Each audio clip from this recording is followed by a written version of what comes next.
आज आपण कोजागिरी पौर्णिमा कोजागिरी विशेष मसाला दूध बनवणार आहोत. असं म्हणतात हे दूध जर चंद्रप्रकाशात ठेवलं तर त्याची पोषकता आणखीन वाढते आणि आपल्या बॉडीचे काही आजार असतील तर तेही कमी होतात.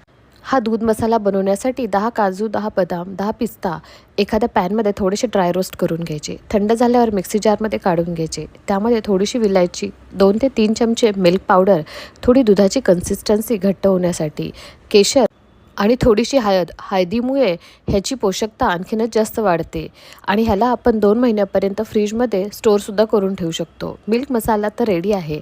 तर 1 लिटर दूध गरम करायला ठेवलं होतं.